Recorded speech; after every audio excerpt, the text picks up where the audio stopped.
The clink of fine crystal and the low hum of polite conversation were the normal sounds of Dominic Terranova's world. He sat in the shadowy corner of a diner he owned, though only a few knew it. To his guests, he was just a wealthy businessman. To the men sitting with him, and the large bodyguard named Rocco standing behind his chair, he was Dom, the boss. His dark eyes, cold and calculating, scanned the room, missing nothing. This was supposed to be a simple meeting, but the numbers weren't adding up. Someone was stealing from his legitimate coffee shop chain, Perfetto Sorso, and the disrespect was a poison in his gut. He was annoyed, his patience thinner than the restaurant's fine china. A waitress approached their table, her steps hesitant. She was new. Dominic could always tell. Her name was Leah, according to the small tag on her uniform. She had warm brown eyes and a quiet focus as she carefully placed their water glasses on the table. As she reached for his glass, her elbow barely brushed against his fork, causing it to let out a soft, metallic ping against the plate. It was nothing. A tiny mistake. But to Dominic, in his foul mood, it was a sign of incompetence. He didn't look at her. Instead, he leaned slightly towards Rocco, a cruel, lazy smile on his lips, and whispered in smooth, rapid Italian, "Che ragazza gaffa e stupida. E come un elefante in un negozio di cristallo." What a clumsy, stupid girl. She is like an elephant in a crystal shop. He expected Rocco's quiet chuckle. He did not expect the voice that answered. Leah did not look up from her notepad. Her pen kept moving, but her voice, clear and fluent, with a perfect Roman accent, cut through the air. "I un uomo si misura de comtrata quelli che non possono fare niente per lui." And a man's true worth is shown by how he treats those who can do nothing for him. The silence at the table was absolute. Dominic felt as if the air had been sucked from his lungs. His own words, meant to be a private insult, had been caught, understood, and thrown back at him with the sharpness of a razor. He slowly, very slowly, lifted his gaze to meet hers. For the first time, she looked directly at him. There was no fear in her eyes. There was fire and intelligence and a deep, simmering pride that should not belong to a simple waitress. She held his stare for a heartbeat longer than was safe, then smoothly asked, "Are you ready to order, sir?" She took their order without a single mistake, her movements now sure and graceful. For the rest of the evening, Dominic couldn't concentrate. His eyes followed her as she moved between the tables. The insult he had spoken now felt like a stain on his own character. He, Dominic Terranova, had been publicly shamed, and by a waitress. But it wasn't anger he felt most strongly, it was a burning, undeniable curiosity. The image of Leah's fiery eyes haunted him for 3 days. A normal person would have let it go. Dominic Terranova was not a normal person. He had to know. A few quiet commands to his men, and he had her address, a small, plain apartment building on the other side of the city. He went alone, which was a rule he never broke. But something told him that showing up with Rocco would shatter whatever this was. He stood outside her door, took a breath he didn't need, and knocked. When Leah opened the door, her eyes widened in shock, then narrowed with suspicion. She held a textbook in one hand, and he could see more books scattered on her small kitchen table. "What are you doing here?" she asked, her voice tight. She didn't open the door wider, a clear message he wasn't welcome. "I owe you an apology," Dominic said, his voice softer than he intended. "My behavior at the restaurant was unacceptable." Leah just stared, waiting for the real reason. "I did some asking around," he continued, glancing past her at the modest apartment. "You're studying business. Top of your class. And you're working at Bellinate to pay your tuition." "So," she challenged, her guard firmly up. "So, I have a business proposal for you. A job." This caught her off guard. "A job? Doing what?" "Waiting tables for you somewhere else." "No," he said, finally smiling a little. "Managing my Perfetto Sorso coffee shops. I think someone on my team is stealing from me. I need someone from the outside. Someone smart. Someone honest who isn't afraid to speak their mind." Leah laughed, a short, disbelieving sound. "You want me to be your spy? I want you to be my manager. The salary is 5 times what you make now." You can quit your other jobs. Focus on your studies and get real-world experience. He saw the conflict in her eyes. The suspicion was a wall, but the opportunity was a key. She was trapped in a life of struggle, and he was offering her a ladder out. It was a dangerous ladder, she knew that, but the chance to use her mind, to prove herself, to escape the endless cycle of bills and textbooks, it was a powerful lure. "Why me?" she finally asked, her voice a whisper. "Because," Dominic said, his intense eyes locking with hers, "anyone who can put me in my place in perfect Italian is someone I want on my side."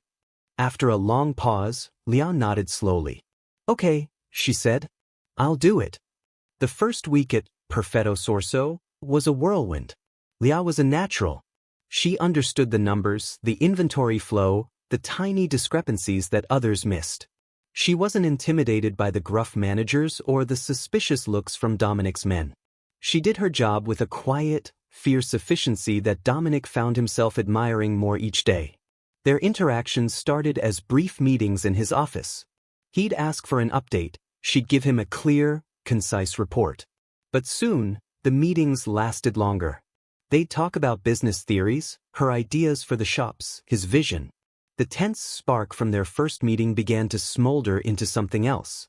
A shared look across a conference table would last a moment too long. His hand would brush against hers as he passed her a file, and a jolt of electricity would pass between them. They were a boss and his employee, a mafia king and a waitress, yet in those quiet moments, they were just Dom and Leah, two sharp minds circling each other, drawn together by a force neither understood. Then Leah found it. Buried in the false invoices and the shifted stock numbers, she found the pattern. It wasn't messy or hidden in a complicated way. It was clean, precise, which meant the thief was someone with high-level access. Someone who knew the system inside and out. Her blood ran cold when she traced the digital fingerprint back to its source, Frankie Terranova, Dominic's right-hand man. His own cousin. Her heart hammered against her ribs. Telling him could get her killed. Frankie was family, she was an outsider. But not telling him would be a betrayal of the trust Dominic had placed in her, a trust that had come to mean everything. Gathering her courage and the printed evidence, she walked into Dominic's private study at the back of a coffee roastery. He was alone. "Dom," she said, her voice steady despite her fear. "I found him." She laid the papers on his desk. Dominic's expression darkened as he read, his knuckles turning white as he gripped the edge of the wood. The fury in the room was a living thing. But when he looked up at her, his eyes were not angry with her. They were filled with a grim gratitude. "Stay here," he commanded, his voice dangerously low. He summoned Rocco and gave a quiet order. Minutes later, Frankie strolled into the study, his usual friendly smile on his face. "You wanted to see me, Cugino?" Frankie asked. Dominic didn't speak. He simply picked up the papers and threw them onto the floor in front of his cousin. Frankie's smile faded as he looked down at the evidence of his betrayal. He looked from the papers to Dominic's furious face, and then, strangely, his eyes landed on Leah. And he smiled. It wasn't a smile of fear or guilt. It was a smile of triumph. "You found the little thief, Dom. Good for you," Frankie said, his voice dripping with false sweetness. "But you brought the big one right into your home. You gave her a job, you let her get close. Did you really think it was a coincidence, that girl in that restaurant?" Dominic went very still. "What are you talking about?" Frankie pointed a dramatic finger at Leah. "Her name isn't Leah Esposito. Her birth name is Lucia Luciano." The name, Luciano, hit Dominic like a physical blow. His face lost all its color. Every person in their world knew that name. Antonio Luciano was the previous boss, the man Dominic's father had overthrown in a bloody war. "Her father is the man your father killed," Frankie hissed, his voice rising with gleeful malice. "She didn't come here for a job, Dominic. She came for revenge. She's been playing you this entire time." Dominic turned his head, his movements slow and heavy, to look at Leah. The world seemed to tilt on its axis. The woman he had started to trust, the woman he had started to feel something for. The betrayal was so deep, so profound, it felt like his heart had been ripped from his chest. He stared at her, his eyes shattered, waiting for her to deny it. The silence in the study was heavier than any Dominic had ever known. It was broken by the sharp click of Rocco drawing his gun, aiming it at Leah's heart. Frankie's smug smile was a slash of victory in the tense room. All Dominic could see was Leah, who stood perfectly still, her face pale but her chin held high, her eyes locked on his, filled not with guilt, but with a desperate, terrifying truth. "Wait," Dominic commanded, his voice a low growl. He never took his eyes off her. "Is it true? Are you Lucia Luciano?"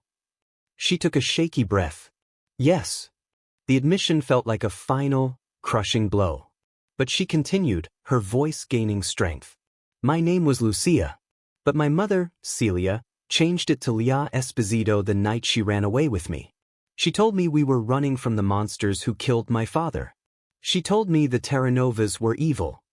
Her eyes glistened with unshed tears. "I grew up hiding, moving from place to place. She died 6 months ago.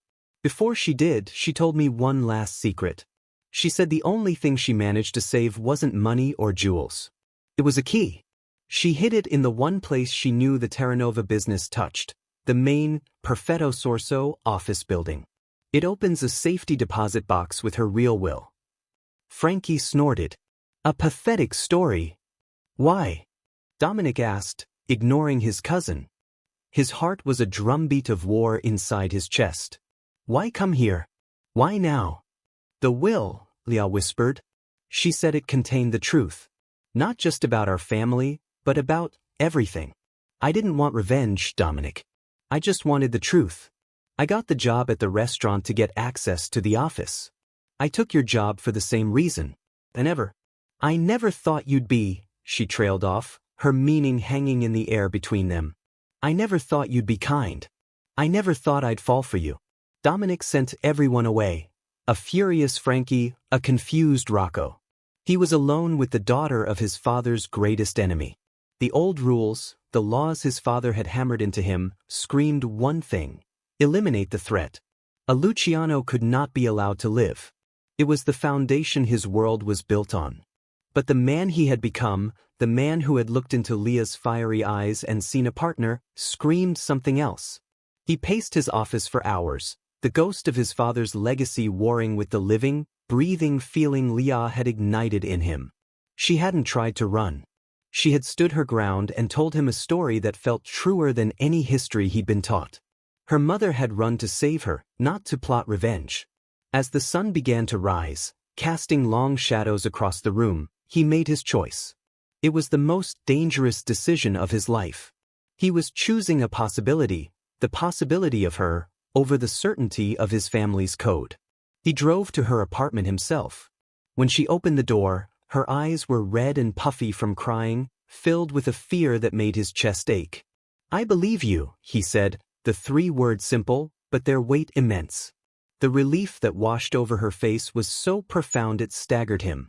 She swayed on her feet and he caught her, his hands on her arms. The touch was electric, a current of forgiveness and newfound trust. "We're going to find that key," he said, his voice firm. "Together." The search was a silent, intimate dance through the dusty back rooms and old filing cabinets of the Perfetto Sorso headquarters after hours. They worked side by side, their shoulders brushing, the air thick with unspoken words and the thrill of shared danger. It was in a hollowed-out space behind a loose baseboard in his father's old, abandoned office that she finally found it. A small, tarnished brass key on a thin chain. She held it up, her hand trembling. Dominic moved closer, his body shielding hers from the empty room. He didn't reach for the key.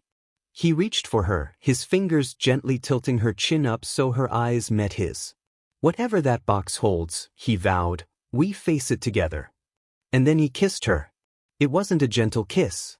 It was a collision of all their fear, their secrets, their shattered trust, and the desperate hope they were placing in each other.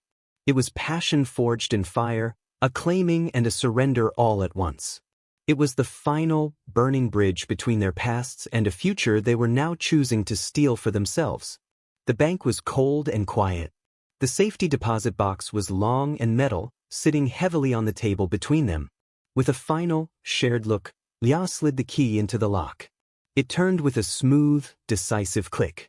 Inside, there were no stacks of money. No glittering jewels. There was a single, thick envelope, yellowed with age. Lia's hands shook as she opened it. She unfolded the pages, her eyes scanning her mother's elegant handwriting. Dominic watched her face, seeing confusion, then dawning horror, then a sharp, blazing anger. "What is it?" he asked, his voice tight. She looked up at him, her eyes wide with the magnitude of the revelation. "It's all been a lie," she breathed. "My whole life. Your whole life." She handed him the letter. It was from her mother, Celia Luciano, written the night she fled. "My dearest Lucia, if you are reading this, you are brave, and you have learned the name I tried to erase. I have lied to you to keep you safe. But you deserve the truth. Your father, Antonio, was not killed by Don Terranova." Dominic's breath caught in his throat. He read on, his heart pounding. They were friends. They wanted to make peace, to end the old wars. But a third family, the Rossis, feared their alliance. Salvatore Rossi, a snake who smiled to their faces, orchestrated it all. He had his men ambush them, making it look like Don Terranova had betrayed your father. He started the war that made him powerful. He is the monster. I ran from him, my love. I let the world believe the Terranovas were the villains because it was the only way to hide you from the real one. The world tilted. Sal Rossi. Sal. The man who had patted Dominic on the back after his father's funeral. The man who had given him advice, who had been in this very bank building the day he met Lia, lamenting about the missing funds over espresso. "You need a fresh pair of eyes, kid," Sal had said. "Someone from the outside." A cold, sickening understanding washed over Dominic. Sal had known about Lia. He had known exactly who she was. He had manipulated them both, placing the lost Luciano heir right under Dominic's nose, knowing her discovery would either destroy Dominic or cause a war that would weaken him enough for Sal to take over everything. Their meeting wasn't fate. Their attraction wasn't a coincidence. It was all a carefully laid trap by the real enemy, an enemy who had been smiling at them both all along. The game had just changed completely, and the danger was closer than either of them could have ever imagined. The truth about Sal Rossi was a bomb that had already gone off, leaving their world in silent, dangerous rubble. Dominic and Lia stood in the bank vault, the letter feeling like a live wire in his hands. The enemy wasn't a rival across the city, he was a ghost in their own house, a man Dominic had called family. "We can't let him know we know," Dominic said, his voice low and urgent. "If he suspects, he'll strike fast, and we'll lose any advantage." Lia nodded, her mind already working alongside his. "So, we give him the show he expects. He thinks you're heartbroken and I'm a vengeful traitor. Let's act like it." The performance began immediately. The next day, at the Perfetto Sorso office, Dominic staged a furious, very public argument with her, his voice echoing through the halls as he accused her of being a Luciano spy. Lia, with tears in her eyes that were only partly an act, was escorted from the building by Rocco. It was the hardest thing she had ever done, walking away from him, feeling his angry glare on her back, knowing it was all a lie but feeling the sting of it anyway. In secret, their trust became their greatest weapon. They met in the quiet back room of a library, their heads bent close together over building blueprints. They communicated through coded messages left in coffee orders. Their love, forged in betrayal and now tested by fire, became an unbreakable bond. They were no longer just a man and a woman in love. They were partners in a war, their whispered plans in the dark a stark contrast to their cold silence in the light. Every touch, every secret kiss stolen in the shadows, was a promise of the future they were fighting for. Just as they predicted, Sal Rossi made his move. Believing Dominic was weakened by the betrayal and the family was in chaos, Sal called a meeting of all the major families. He stood at the head of the long table in the old wood-paneled meeting hall, a look of fake concern on his face. "Dominic is a good boy," Sal announced to the gathered bosses, "but he is young. His judgment is clouded by a pretty face. He let a Luciano into his bed, into his business. He can no longer lead. For the good of all our families, I must step in. The doors to the hall burst open. But it wasn't Sal's men. Dominic walked in, his posture radiating a cool, controlled power. And by his side, her hand firmly clasped in his, was Leah. The room erupted in murmurs. Sal's face went slack with shock. Dom, what is this? Has this switch blinded you completely? The only one who has been blind is me, Sal, Dominic said, his voice cutting through the noise. Blind to the snake my father called a friend. He held up the aged letter. This is from Celia Luciano. It states that Salvatore Rossi is the one who murdered Antonio Luciano and my father, framing them both to start a war and seize power for himself. Chaos exploded. Sal roared, lies, and in the same moment, one of his hidden men drew a gun, aiming directly at Dominic's heart. Time seemed to slow. But Leah was already moving. A memory, a lesson from her mother a lifetime ago. If a man points a gun, Lucia, you move here and you twist like this, flashed through her mind. She didn't think, she acted. She lunged, her body a blur, grabbing the man's wrist and twisting it with a sharp, precise motion she didn't know she still possessed. The gun clattered to the floor, and the room descended into a full-blown brawl.